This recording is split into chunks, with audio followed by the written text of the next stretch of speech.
Phone କରି ପୁରା disturb ହେଇଯାଉଛି ହେଲା। ମାନେ ଆମ ସାଙ୍ଗ ଫୋନ୍ କଲା ଆସରେ ଯିବା ଦୋକାନରେ ଯିବା ସିନା ବୋଲେ ମୁଁ ଏପଟେ ଆସିଛି ବ୍ଲଗ ନ ସରାଇକି କେମିତି ମୁଁ ଯିବି। ହଁ ଚାଲ ଯିବା ଆଉ ଯଦି ସାଙ୍ଗର କଥା ଯଦି ନ ମାନିଲା ହେଲେ ମତେ ବି ସେ ମାନିବ ନାହିଁ ଆଉ ବିଶ୍ୱାସ କରିବ ନାହିଁ କେବେ ଆଉ ମୋ ସହିତ କେବେ ଆସିବ ନାହିଁ। ସାଙ୍ଗମାନେ ଚାଲ ମୁଁ ଚାଲିକି ମୁଁ ବ୍ଲଗ କରୁଥିବି ଆପଣ ଦେଖନ୍ତୁ।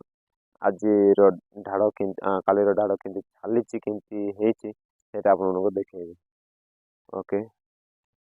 ଏଇଟା ଯୋଉ ବନେଇଥାନ୍ତି ବେଶ ସମୟ ବନେଇଥାନ୍ତି କାହିଁକି ଆମ ସାଙ୍ଗ ଏବେ ଝାଉଛି ଆମ ସାଙ୍ଗ ବେଶୀ ଖରାପ ଭାବିବ ତ ମୋ କଥା ଟିକେ ଶୁଣୁନି ବୋଲି କଣ କରିବା ଛାଡ଼ ଆଉ କେମିତି ସାଙ୍ଗ କେମିତି କଣ କିଣିକି ଦଉଛି ଦେଖିବା।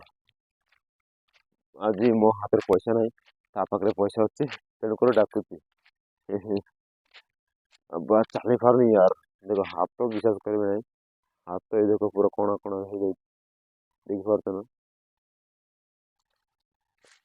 ସାଙ୍ଗମାନେ ଆଜିକାଲି ଯୋଉମାନେ ବ୍ଲଗ ବନଉଛନ୍ତି ନା ସେମାନ ଭିଡ଼ିଓ ସରିଲେ ସେମାନେ ଏଡ଼ିଟିଂ କରିବେ ଯାହା ବି କରିବେ ହେଲେ ଟିକେ ରୁହ ସେମାନେ କଣ କରନ୍ତି ନା ଯଦି ଯେତେବେଳେ ଅପଲୋଡ଼ କଲା ବେଳକୁ ଡେସକ୍ରିପସନରେ ଟ୍ୟାଗରେ ଏଇସବୁ ଜାଗାରେ ମାଇ ପାଷ୍ଟ ବ୍ଲଗ ଏଇସବୁ ରଖନ୍ତି।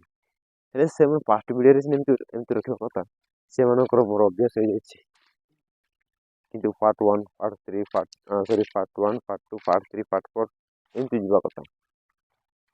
ମୁଁ ବି ଅଭ୍ୟାସ ହେଇଯାଇଛି କଣ କରିବି ଆଉ ଏବେ ଲେଖିବି ଆଉ ପାର୍ଟ 3 ପାର୍ଟ 4 କେମିତି ଜଣା ପଡ଼ିବ ଯେ ଏଇଟା ସେକେଣ୍ଡରେ ଆସିଥିଲା ଏଟା ଏଇ ମାସରେ ଚାଲିଥିଲେ କିନ୍ତୁ ଜାଣିପାରିବେ ଯେ ତାର ମସିହା ଦେଖିଦେଲେ ଜଣା ପଡ଼ିଯିବ ଯେ କିଛି ଅସୁବିଧା ନାହିଁ।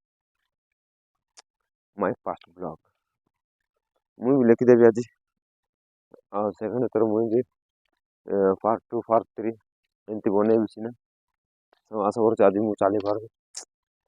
ଆଜି କଣ କରିବି ମୁଁ ବି କିଛି ବୁଝିପାରୁନି କି କିଛି ଚାଲିପାରୁନି କିଛି କରିପାରୁନି।